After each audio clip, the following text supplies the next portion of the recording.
Hello friends, UPSC Hindi के study platform पे आप सबका स्वागत है। हम लोग यहाँ अच्छा कंटेंट आपके लिए लाने के लिए निरंतर मेहनत कर रहे हैं and I hope you all are doing well.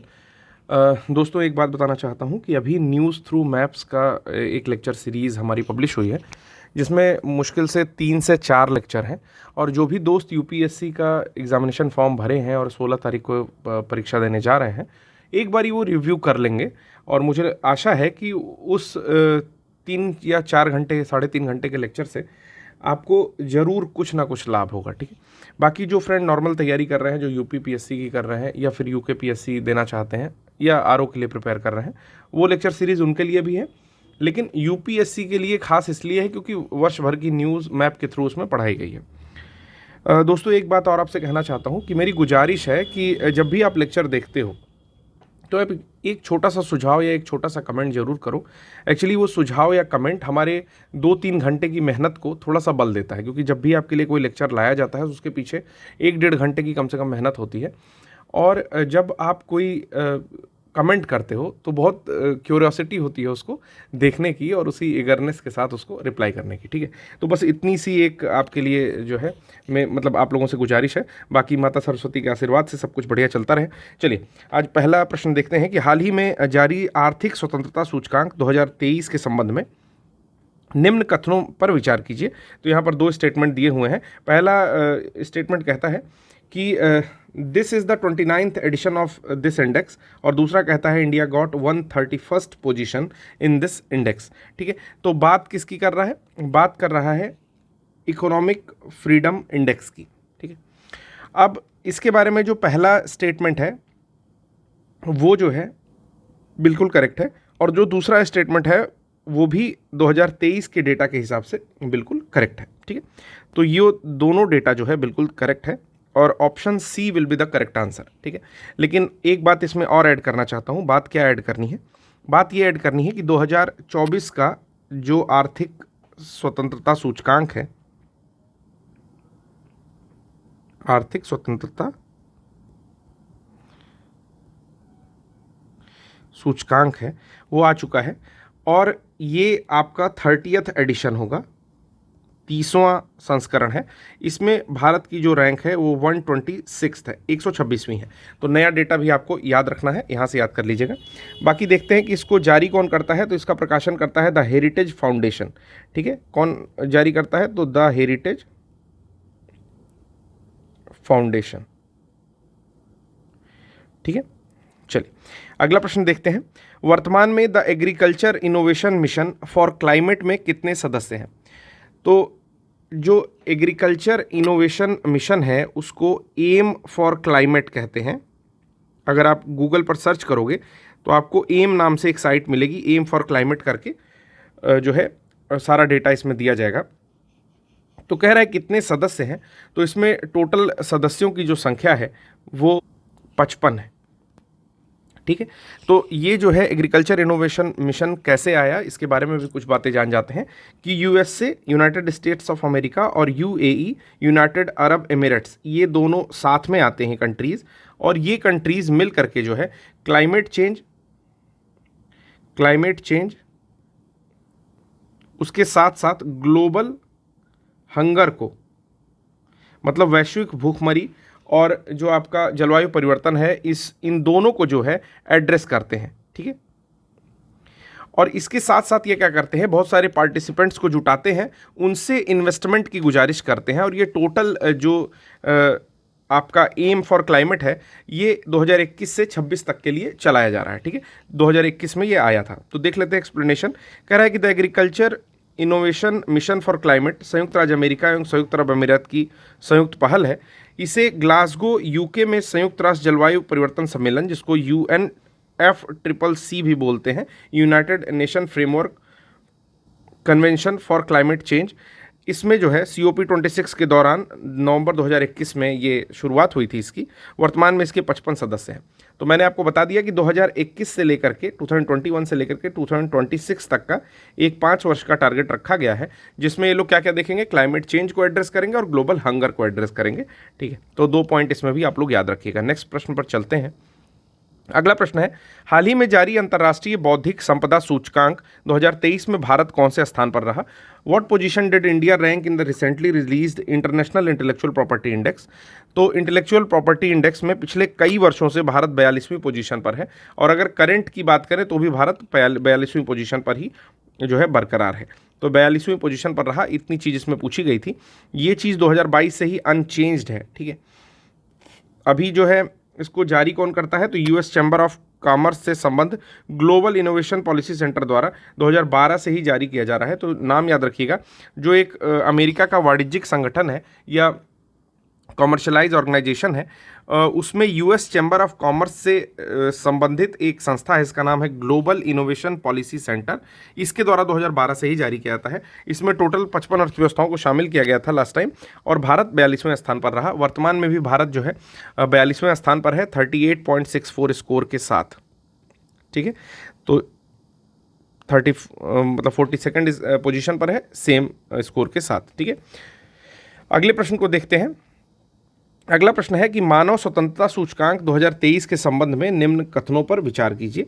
Consider the following statements regarding human freedom index 2023। तो इसमें ज़्यादा कुछ बताने के लिए नहीं है, इसमें पहले पढ़ लेते हैं स्टेटमेंट 1। इसमें पूछा हुआ which of the above statement is or are correct. First statement is this is the 9th edition of the index, and second is Denmark ranked first in this index. तो the first statement is very true, this is the 9th edition exactly, ये 9वां ही संस्करण है। जबकि बात करें दूसरे statement की तो डेनमार्क जो है वो फर्स्ट नहीं है, इसकी जगह पर स्विट्जरलैंड जो शहर है वो जो है फर्स्ट इसमें आता है, ठीक है। और इसमें भारत की रैंक की बात करें तो 109वीं भारत की रैंक है, तो ये भी याद रखना है। सबसे पहले तो इंडेक्स का नाम याद रखते हैं कि मानव स्वतंत्रता सूचकांक है, ठीक है। प्रेस फ्रीडम इंडेक्स नहीं है, ये चीज़ याद रखिएगा। ह्यूमन फ्रीडम इंडेक्स है, तो ह्यूमन फ्रीडम इंडेक्स को आप प्रेस फ्रीडम इंडेक्स से कंफ्यूज नहीं होंगे, ठीक है। प्रेस फ्रीडम इंडेक्स में मैंने आपको बताया था अभी कल या परसों के लेक्चर में कि भारत की वर्तमान रैंकिंग कितनी है। तो आप कमेंट बॉक्स में मुझे बताओ, जो भी स्टूडेंट्स जो है शिद्दत से देख रहे हो वो जरूर कमेंट बॉक्स में बताओ कि कितनी है रैंकिंग। बाकी ह्यूमन फ्रीडम इंडेक्स में मैंने आपको बता दिया कि 2023 के हिसाब से इसकी रैंकिंग कितनी है, इंडिया की 109th है, ठीक है। कौन जारी करता है? तो वाशिंगटन डीसी स्थित एक कैटो इंस्टीट्यूट है और कनाडा का फ्रेजर इंस्टीट्यूट है, ये दोनों संयुक्त रूप से मिलकर के जारी करते हैं, ठीक है। तो चलिए अगले प्रश्न पर चलते हैं। अगला प्रश्न है आपका, हाल ही में जारी वर्ल्ड गिविंग इंडेक्स 2023 के अनुसार विश्व का सर्वाधिक उदार देश कौन सा रहा? According to the recently released World Giving Index 2023 which was the most generous country in the world, ठीक है। तो जैसे आपने शिव नाडर के बारे में सुना होगा कि he is the most magnanimous person, और एक बड़े फिलंथ्रोपिस्ट है। फिलंथ्रोपिस्ट उस व्यक्ति को बोला जाता है जो काफ़ी परोपकारी हो और सब कुछ दान दे देता हो। जैसे जब आप हिस्ट्री पढ़ते होगे तो उसमें आप हर्ष का नाम सुना होगा, ठीक है। सुना होगा कि हर्ष जो है वो प्रयाग के पास आकर के अपना सर्वस्व दान कर देता था, ठीक है। तो ऐसे ही एक गिविंग इंडेक्स करके वर्ल्ड का जो है वर्ल्ड गिविंग इंडेक्स सूची एक जारी होती है कि कौन सी कंट्री है जो सबसे ज़्यादा जो है परोपकारी है या सबसे ज़्यादा जो है जनरस कंट्री है, ठीक है। तो उस कंट्री में नाम आता है इंडोनेशिया का, ठीक। इंडोनेशिया के बारे में कल या आप मैपिंग की क्लास देखोगे तो आपको पता चल जाएगा। जो न्यूज़ थ्रू मैप्स करके जो आ रहा है मेरा सीरीज़, उसमें आप देख सकते हो इंडोनेशिया के बारे में ठीक ठाक बातें मैंने बताई हुई हैं, ठीक है। आपको बस इतना बताना है कि अभी जो है इसकी कैपिटल चेंज हुई थी, तो जो कैपिटल चेंज हुई है उसका क्या नाम है। और एक चीज़ और बताना कि इंडोनेशिया जो है कितने आइलैंड्स पर स्थित है, total islands, number of islands बताना। अगर कोई नाम बता पाएगा तो नाम भी बता देगा, ठीक है। बाकी आपको मैपिंग की क्लासेस में मिल जाएगा। यहाँ पर क्वेश्चन इसलिए पूछता हूँ कि एक बार आप जाकर गूगल कर लो, ठीक है। बताने को मैं यहाँ बता सकता हूँ, लेकिन कनेक्ट होने के लिए मुझे लगता है कि कुछ क्वेश्चंस जो है करने चाहिए, क्योंकि चूंकि लाइव आ नहीं रहा इसलिए हल्का फुल्का कनेक्शन जरूरी है। तो इंडोनेशिया वो कंट्री है जो 2023 में वर्ल्ड गिविंग इंडेक्स के अनुसार विश्व का सर्वाधिक उदार देश रहा, ठीक है। अब बात आ गई हिस्ट्री की, तो हिस्ट्री से एक चीज़ और पूछ लेता हूँ कि हर्ष ने कुछ बुक्स लिखी थी, ठीक है। अब पता नहीं खुद लिखी थी या किसी के मतलब जो भी उनके दरबारी कवि होते थे उनके मार्फत लिखी गई। तो पहले तो ये बताना है कि इनके दरबारी कवि कौन थे, ठीक है। दरबारी कवि कौन थे, पहला पॉइंट ये बता दिया। हालांकि ये मेरा पोर्शन नहीं है, लेकिन चलो ठीक है, कोई बात नहीं। और दूसरा आपको बताना है कि हर्ष की 3 बुक बहुत ज़्यादा जो है फेमस है, उसमें से किसी एक बुक का नाम आपको बताना है, ठीक है। टोटल 3 बुक्स फेमस है, उसमें से किसी एक बुक का नाम आपको कमेंट बॉक्स में बता देना है। चलो, तो वर्ल्ड गिविंग इंडेक्स 2023 में चैरिटीज एड फाउंडेशन द्वारा जारी किया जाता है, चैरिटीज एड फाउंडेशन। इसमें 142 देशों को शामिल किया गया और इंडोनेशिया विश्व का सर्वाधिक उदार देश बना रहा। भारत इसमें 43वां स्थान प्राप्त किया है, ठीक है। नया डेटा जब आएगा तो आपको अपडेट करा दिया जाएगा। चलिए अगले प्रश्न पर चलते हैं कि हाल ही में संयुक्त राष्ट्र जलवायु परिवर्तन शिखर सम्मेलन, काफ़ी महत्वपूर्ण है, स्टार मार्क करिए, ठीक है। अभी तक आप ध्यान से नहीं सुन रहे थे तो ध्यान से सुनना स्टार्ट कर दीजिए। स्टार क्यों नहीं बन रहा दोस्तों? ठीक है, बन गया, कॉन्ग्रेचुलेशन। नहीं बन रहा, चलिए ठीक है। तो जो है इसमें पूछा है UNFCCC के बारे में, या United nation climate change summit जो हुई थी वो कहाँ हुई थी, ऐसा पूछता है। ये 28वां सेशन था। पहले तो ये चीज़ें नोट डाउन करिए कि 28वां सेशन था। पूछ रहा है कि आपका कहाँ हुआ UN क्लाइमेट चेंज की समिट, ठीक है। तो जो क्लाइमेट चेंज की समिट हुई वो इस बारी अभी 2023 में आपकी दुबई में हुई, तो आंसर लिख लेंगे दुबई, ठीक है। लेकिन नेक्स्ट ईयर के लिए, या हो सकता है कि इसी साल ये पूछ ले, 2024 में ये पूछ ले कि अभी 29th सेशन जो होने वाला है वो चूंकि पहले से ही डिसाइड रहता है कि कहाँ होगा, तो ये सेशन कहाँ होने वाला है, ये बातें आपके लिए ज़्यादा महत्वपूर्ण हो जाती हैं, ठीक है। तो ये जो सेशन होने वाला है वो आपके नवंबर के आसपास में, वो डेट भी डिसाइड रहती है, ठीक है, कुछ 11 नवंबर के आसपास में होने वाला है, ठीक है। 11 नवंबर से स्टार्ट होगा। ये बाकू अजरबैजान में होने वाला है, ठीक है। बाकू अजरबैजान में 2024 की सेशन 29वां सेशन होने वाला है। तो ये प्रश्न आसान सा था। संयुक्त राष्ट्र जलवायु परिवर्तन शिखर सम्मेलन 2023 का 28वां संस्करण जो है वो दुबई में हुआ। संयुक्त अरब अमीरात की कैपिटल है दुबई, और यहाँ पर आयोजित किया गया, ठीक है। फिर बात आती है COP28 के दौरान भारत के नेतृत्व में लॉन्च किए गए ग्लोबल रिवर सिटीज अलायंस में कितने देश शामिल हैं। तो बहुत ज़्यादा महत्वपूर्ण प्रश्न है, इसको भी जो है मार्क करेंगे। ग्लोबल सिटीज़ अलायंस जो है, रिवर सिटीज़ अलायंस, काफ़ी न्यूज़ में था। क्यों? क्योंकि इसमें भारत का जो आपका जल शक्ति मंत्रालय है वो इन्वॉल्व है, और भारत की एक पहल थी या इनिशिएटिव था या विचार था भारत का कि इस तरह के अलायंस को बनाया जाए। तो टोटल इसमें जो है 11 कंट्रीज़ जो है शामिल है, ठीक है। और नेशनल क्लीन गंगा मिशन जो भारत का है, ठीक है, ये इसमें जो है NMCG, national mission for clean Ganga जो भी है, तो national mission for clean Ganga ही लिख लीजिए, national mission for clean Ganga, इसके नेतृत्व में जो है इसको लॉन्च किया गया है। जो 11 शहर हैं उनके नाम हालांकि महत्वपूर्ण नहीं है, लेकिन कभी अगर क्वेश्चन ऐसे पूछ लिया कि निम्न में से कौन शामिल नहीं है तो उसलिए ज़्यादा इंपॉर्टेंट हो जाता है, ठीक है। तो 11 शहर हैं, 11 कंट्रीज़ हैं, ठीक है। इसके जो है 275 प्लस सिटीज़ हैं, ठीक है। ये वो सिटीज़ हैं रिवर सिटीज़, मतलब जहाँ से रिवर बहती है, ठीक है। अब बात आती है कि 11 शहर कौन कौन से हैं, तो इसको भी नोट डाउन कर सकते हो कि इंडिया है, इजिप्ट है, नीदरलैंड है, डेनमार्क है, घाना है, ऑस्ट्रेलिया है, ऑस्ट्रेलिया के बाद भूटान है, मेरे पास थोड़ी जगह कम है इसलिए मैं नीचे लिख रहा हूँ, कंबोडिया है, जापान है, हंगरी है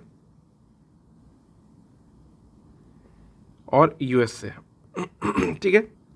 तो ये 11 सिटीज़ हैं। तो याद रखिएगा कि इनमें जो रिवर्स पाई जाती हैं उनके कुछ नाम आपको याद रखने हैं, ठीक है। अभी फिलहाल आप इतने के बाद एक बता दो मुझे कि घाना की जो कैपिटल है वो क्या है, कमेंट बॉक्स में, ठीक है। घाना और हंगरी की कैपिटल आप कमेंट बॉक्स में बता दो। तो पढ़ लेते हैं एक्सप्लेनेशन क्या है। एक्सप्लेनेशन ये कहता है कि जो आपकी ग्लोबल रिवर सिटीज़ अलायंस है उसको जल शक्ति मंत्रालय के नेतृत्व में COP28 के दौरान लॉन्च किया गया। इसमें 11 देश के 275 से अधिक सिटीज़ जो है नदी शहर भागीदार हैं। करते क्यों हैं? क्योंकि इसको अभी लेके आए हैं नदी प्रबंधन के लिए, ठीक है, रिवर मैनेजमेंट के लिए, नदी का संरक्षण करेंगे और सतत जल प्रबंधन की दिशा में एक महत्वपूर्ण जो है पहल करने के लिए इसको लेकर के आए हैं, ठीक है। चलिए अगला प्रश्न देखते हैं। हाल ही में प्रथम वैश्विक कृत्रिम बुद्धिमत्ता सुरक्षा सम्मेलन, तो पढ़ाया हुआ प्रश्न है, अभी मैं एक दिन शायद इस पर डिस्कस भी कर रहा था कि ब्लेचले पार्क में स्टार्ट किया गया है। तो ब्लेचले पार्क जो है कहाँ है, तो ब्लेचले पार्क यूके का है। तो पढ़ाया हुआ क्वेश्चन है, इसलिए मैं ज़्यादा नहीं पढ़ रहा हूँ, बस इंग्लिश वाला एक बार देख लें कि recently the first global artificial intelligence security summit took place at Bletchley Park. This park is located in which country, then it is located in UK. Now explanation भी छोटा ही है, चलते हैं अगले प्रश्न पर। 2023 में भारत की अध्यक्षता के तहत भारत के कितने शहरों में G20 की बैठक आयोजित की गई? आपको पता है कि इस बार जो G20 की बैठक थी वो उसकी अध्यक्षता भारत कर रहा था, वसुधैव कुटुंबकम, जो कि महाउपनिषद से लिया गया है, एक उसका ध्येय वाक्य था, ठीक है। और भारत के कई सारे शहरों में, इवन यूपी के कई सारे सिटीज़ में जो है ये आयोजित किया गया। तो यूपी के कुल 4 शहर इन्वॉल्व थे और भारत के टोटल 60 शहर इन्वॉल्व थे। यही चीज़ पूछा हुआ है कि and how many cities of India were the G20 meetings held under India's presidency in 2023। तो 60 सिटीज़ आर इन्वॉल्व। यूपी की कौन कौन सी सिटी थी वो याद रखना जरूरी है। तो यूपी के सिटी या शहर को याद रखना ज़्यादा जरूरी है। तो पहला आप याद कर लो ग्रेटर नोएडा, ग्रेटर नोएडा, ठीक है। जितने लोग ग्रेटर नोएडा से हो यार कम से कम लाइक कर देना, ठीक है। दूसरा है आगरा, जितने लोग आगरा से हो वो भी लाइक कर देना। तीसरा है लखनऊ नगर, सॉरी नवाबों का नगर लखनऊ, ठीक है। तो ये लोग तो कमेंट कर देना। और चौथी जो सिटी है हम लोग की वो है वाराणसी। किसी की कंस्टिट्यूएंसी है, कमेंट बॉक्स में ये भी बता देना कि किसकी कंस्टिट्यूएंसी है। और कम से कम यार भर भर के लाइक कर दो, मेहनत करके आते हैं हम लोग यहाँ पे, तो वो चीज़ें बूस्ट करती हैं। जब अपने व्यूज़ देखते हैं ना, रोज़ मन करता है कि थोड़े से व्यूज़ देख लें या फिर कमेंट्स देख लें, कुछ अच्छे हों तो रिप्लाई कर दिया जाए, ठीक है। मैं कोशिश भी करता हूँ कि ऑलमोस्ट सबके कमेंट्स को देख करके एटलीस्ट अपने वीडियोस पर रिप्लाई कर दिया जाए, ठीक है। नेक्स्ट प्रश्न देखने से पहले एक बार देख लेते हैं क्या है इसका एक्सप्लेनेशन कि G20 की अध्यक्षता के तहत भारत के 60 शहरों में लगभग 200 बैठकें आयोजित की गई। उत्तर प्रदेश के लखनऊ, वाराणसी, आगरा और ग्रेटर नोएडा बता भी दिया हूँ मैं, G20 की बैठकों का आयोजन हुआ है। इसमें जो है शेरपा बनाया गया है अमिताभ कांत को, ये भी पॉइंट इंपॉर्टेंट है, इसको नोट डाउन करिएगा। शेरपा बनाया गया है अमिताभ कांत को और हर्षवर्धन श्रृंगला को मुख्य समन्वयक नियुक्त किया गया है, ठीक है। तो अमिताभ कांत जो है ज़्यादा इंपॉर्टेंट हो जाते हैं, तो इनको जो है याद रखिएगा आप लोग। चलिए नेक्स्ट प्रश्न पर चलते हैं। अगला प्रश्न है 2000, एक बार फिर से देख लेते हैं। वो कुछ किसी कारण से वीडियो आपका जो है पॉज हो गया, ख़राब हो गया, वो वीडियो फिर से बनाना पड़ा। तो चलिए यहाँ से स्टार्ट करते हैं। मैंने पढ़ा था कि 2023 में संपन्न 5वें मीना माता सम्मेलन के संबंध में निम्नलिखित कथनों पर विचार करिए। Consider the following statement regarding the 5th Minamata conference to be held in 2023। पहला था कि इसकी अध्यक्षता फुमियो किशिदा द्वारा की गई, चलिए देख लेते हैं। और दूसरा था इसके तहत 2025 के बाद सौंदर्य प्रसाधन में पारे का उपयोग पूर्ण रूप से प्रतिबंधित करने का निर्णय लिया गया। मतलब under this it was decided to completely ban the use of mercury in cosmetics after 2025, ठीक है दोस्तों। तो 2025 के बाद तो बिल्कुल बैन करने का निर्णय लिया गया। देखते हैं पूछा क्या है। विच of the above statement is or are false. तो फॉल्स के बारे में पूछा, मतलब गलत स्टेटमेंट पूछ रहा है। तो बी स्टेटमेंट या दूसरा स्टेटमेंट बिल्कुल करेक्ट है, क्योंकि 2025 के बाद यह निर्णय लिया गया कि इसको बिल्कुल से ही ख़त्म कर देंगे HG के यूज़ को, और 2025 तक जो है कम करेंगे। और जो पहला ऑप्शन था headed by Fumio Kishida, Fumio Kishida ने इसको हेड नहीं किया है, वो जापान के प्रधानमंत्री हैं। मीना माता क्या था? मीना माता मैं बता देता हूँ आपको कि जापान में मीना माता तो मीना माता एक डिजीज़ है जो कि HG या हाइड्रागेरम, जिसको आपका पारा या सामान्य भाषा में आपका है ना मरकरी से होता है, ठीक है। मतलब जापान में एक फैक्ट्री थी जो कि अपना अनट्रीटेड वाटर एक छोटी लेक में बहाती थी। उस लेक में HG की मात्रा बढ़ने लगी, धीरे धीरे छोटी मछलियों की डेथ हुई, ठीक है, बाकी आपके एक्यूमुलेशन से। और जब बड़ी मछलियों ने छोटी मछलियों को खाया तो बायो मैग्निफिकेशन के जरिए उसमें पहुंची, फिर वो मनुष्यों में पहुंची। तो मनुष्यों में कुछ समय बाद जब ये चीज़ें बढ़ने लगी, आसपास रहने वाली बस्तियों में तंत्रिका तंत्र की और मस्तिष्क से रिलेटेड बीमारियाँ बढ़ने लगी, तो उसका एक पूरा जो है जाँच का विषय हुआ। वहाँ पर कुछ इंट्रोगेशन हुआ, जांच बैठाई गई, फिर पता चला कि ये HG के कारण हो रही है। तो इसमें जो प्रभावित अंग होता है वो मस्तिष्क या बेटर होता है तंत्रिका तंत्र, जो है करेक्ट ऑप्शन होगा उसमें। तो जो आपका नर्वस सिस्टम है वो प्रभावित होता है। तो 5वीं बैठक इसकी अभी हुई मीना माता अभी समय पर, ठीक है, अक्टूबर 2023 में हुई, जेनेवा स्विट्जरलैंड में हुई। ये चीज़ याद रखनी है कि कहाँ हुई, तो जेनेवा स्विट्जरलैंड में हुई। मीना माता पारे से संबंधित है, इसकी अध्यक्षता क्लाउडिया दुमुत्रु द्वारा की गई, जो रोमानिया देश से संबंधित है। ठीक है, तो ये चीज़ भी याद रखेंगे कि फंसाने के लिए जो है आपका फुमियो किशिदा दे सकता है, लेकिन हुई थी क्लाउडियो दुमुत्रु द्वारा। वर्ष 2025 तक जो है चरणबद्ध तरीके से सौंदर्य प्रसाधन में प्रयोग होने वाले पारे को कम करेंगे पहले, और 2025 के बाद इसका उपयोग पूर्ण रूप से प्रतिबंधित कर। हाँ, चलिए अगला प्रश्न देखते हैं। अगला प्रश्न है कि अक्टूबर 2023 में ब्राज़ील में आयोजित 3 बेसिन शिखर सम्मेलन का केंद्रीय विषय क्या था? तो सब्जेक्ट पूछ रहा है, किसका सब्जेक्ट पूछ रहा है? तो 3 बेसिन समिट हुई थी आपकी, कहाँ पर हुई थी? ब्राज़ील में हुई थी अक्टूबर 2023 में। ठीक है, तो इसका जो आपका सब्जेक्ट है वो है एक स्थायी भविष्य के लिए सामूहिक प्रतिबद्धता, means collective commitment to a sustainable future.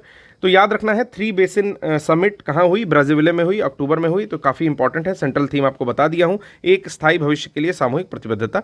आइए एक्सप्लेनेशन पर थोड़ा ध्यान दे देते हैं कि अफ्रीकी देश कॉन्गो की राजधानी है ब्राज़ील या ब्राज़ीले, और अक्टूबर में यहाँ पर 3 बेसिन समिट हुई है, 3 बेसिन शिखर सम्मेलन हुआ। इसका सेकंड संस्करण या एडिशन यहाँ पर हुआ, एक स्थायी भविष्य के लिए सामूहिक प्रतिबद्धता, collective commitment for the sustainable future, इसका एक सेंट्रल थीम था और इसी पर आधारित यहाँ पर हुआ। अध्यक्षता किसने की? तो कॉन्गो के जो राष्ट्रपति हैं जिनका नाम है डेनिस ससो नगेसो, इनके द्वारा अध्यक्षता की गई। ठीक है, तो एक बारी मैप में आप जो है कॉन्गो को देख लेंगे, कॉन्गो के आसपास में कौन कौन सी कंट्रीज़ हैं इसको जो है मार्क कर लेंगे। ठीक, जैसे कि central African Republic, south Sudan, Uganda, Tanzania, Burundi इत्यादि कंट्रीज़ हैं। तो एक बारी जो है देख करके कॉन्गो गणराज्य के बारे में, ठीक है, आप समझ लेंगे। फिर बात आती है हाल ही में संपन्न 23वां शंघाई सहयोग शिखर सम्मेलन में कौन सा देश एससीओ का 9वां सदस्य बना? तो काफ़ी इंपॉर्टेंट प्रश्न है, मैं इसको मार्क कर रहा हूँ यूपी पीसीएस और आपके आरओ एग्जामिनेशन के लिए। ठीक है, तो आरओ एग्जामिनेशन में एक बार एससीओ से क्वेश्चन पूछ चुका है कि वहाँ की कल्चरल कैपिटल बनाई गई है पहली बार, कौन बनाया है? तो वाराणसी को बनाया गया है। ठीक है, आपको पता है कि एससीओ को जो है भारत ने वर्चुअली जो है अध्यक्षता की थी, वहाँ को चेयर्ड किया था, और एक नई कंट्री को शामिल किया गया है जो कि इसका 9वां सदस्य बनी है, जिसका नाम है ईरान।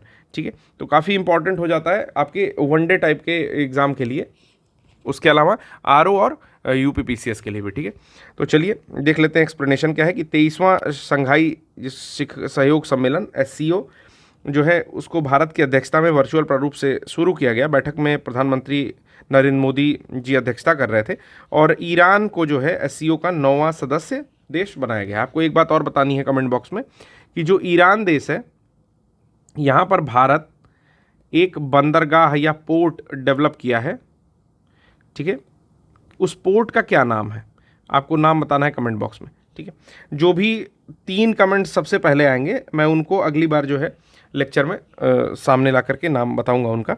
इसमें अतिथि देश के रूप में तुर्कमेनिस्तान को शामिल किया गया है। ठीक है, अच्छा एक चीज़ और देखनी है जिसमें काफ़ी प्रॉब्लम होती है, जैसे यहाँ पर है आपका कजाकिस्तान, ठीक है, फिर आता है आपका उज्बेकिस्तान और यहाँ पर आता है तुर्कमेनिस्तान। ठीक, और इस बगल आपका आता है किर्गिस्तान और तजिकिस्तान। ठीक है, तो इसको भी याद रखना है, इसमें काफ़ी कन्फ्यूज़न होता है, तो मैंने KKT और KUT करके बनाया था।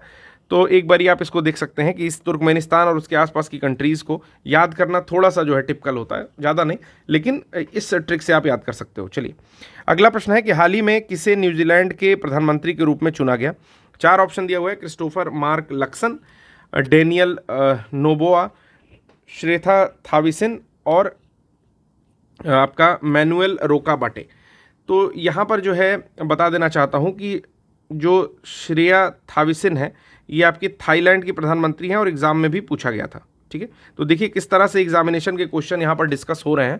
ठीक है, अभी आपके आरओ जो पेपर कैंसिल हुआ उसमें ये सेम क्वेश्चन पूछा हुआ है, तो अगर उससे पहले ये सीरीज़ आप लोग देख लिए होते तो आप लोग को लाभ हो सकता था। अभी आप लोग देख रहे हो तो मे बी जो नेक्स्ट एग्जाम होने वाला है आरओ का उसमें आपको लाभ हो जाए, या यूपी पीसीएस का एग्जाम जो कि 27 अक्टूबर को होने वाला है उसमें आपको फायदा हो जाए। ठीक है, Telegram channel UPSC Hindi for CS ये है, इसके साथ साथ में क्विज का भी एक चैनल है, मैं यहाँ पर ऐड करा दूंगा, लेकिन आप टेलीग्राम चैनल पर अगर जाओगे तो वहाँ भी आपको क्विज का चैनल मिल जाएगा। लगभग 20 क्विज जो है डेली होता है और वो प्रीवियस ईयर क्वेश्चन से ही होते हैं। तो मैं तो कहता हूँ जरूर अटेम्प्ट करिए, फ्री ऑफ कॉस्ट, मतलब कोई भी अन्य आपको प्लेटफॉर्म ज्वाइन नहीं करना है, आपको उसमें आंसर मिलेगा, क्वेश्चन मिलेगा, एक्सप्लेनेशन भी मिलता है, तो तीनों चीज़ें एक जगह मिल रही हैं। आप जाकर ज्वाइन करो, 31,000 प्लस सब्सक्राइबर है, मुझे आशा है कि आप लोग ज्वाइन कर लोगे।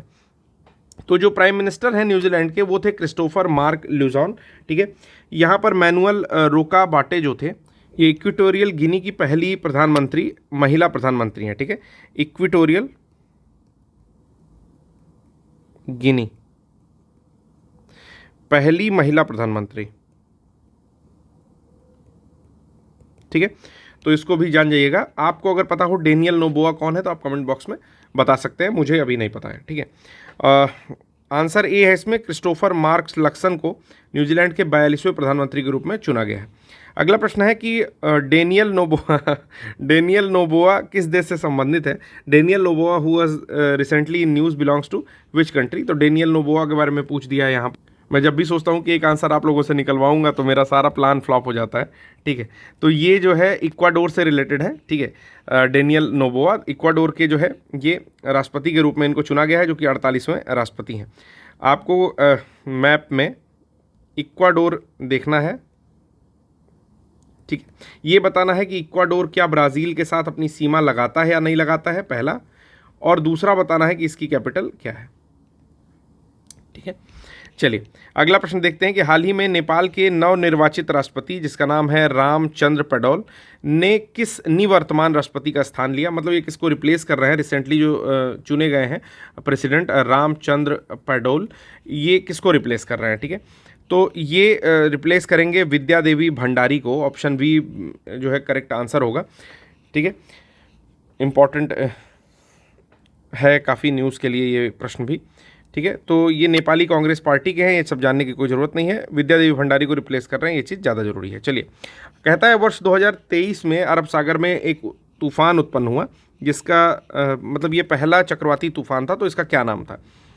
दोस्तों बता देना चाहता हूँ कि 2023 के स्टार्टिंग में एक तूफान आया, ठीक है, अरब सागर में, जो कि अरब सागर में उठा हुआ पहला तूफान था। ये तूफान इसलिए इतना ज़्यादा न्यूज़ में है और अभी तक हम लोग इसको कवर कराने की कोशिश किए हुए हैं, क्योंकि इसने जो कंट्री है मेडागास्कर और मोजाम्बिक को, ठीक है, बिल्कुल तबाह करके रख दिया है। ठीक है, ये करीबन जो है मुझे लगता है 8000 किलोमीटर ट्रैवल करके उधर गया है और बहुत ज़्यादा डिवास्टेट तबाही मचाया। नाम था इसका फ्रेडी चक्रवात।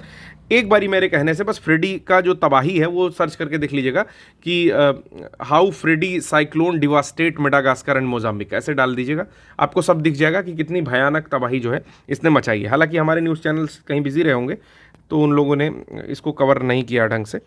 चलिए, फिर कहता है कि कुछ गलत बता दिया क्या मैंने, अरब सागर में, अच्छा ठीक, फ्रेडी नहीं है। ठीक है, बिपरजॉय जो था वो पहला था, लेकिन फ्रेडी आप देख लीजिएगा, कुछ गलत हो गया शायद, जो है इसका आंसर मैंने आपको बता दिया। विश्व में अब तक सबसे लंबे समय तक रहने वाला उष्णकटिबंधीय चक्रवात जो था वो फ्रेडी था। ठीक है, तो आंसर थोड़ा सा देख लीजिएगा। इसमें जो था आपका पहला चक्रवाती तूफान जो आया वो बिपरजॉय आया, जिसका नाम आपका बांग्लादेश ने दिया।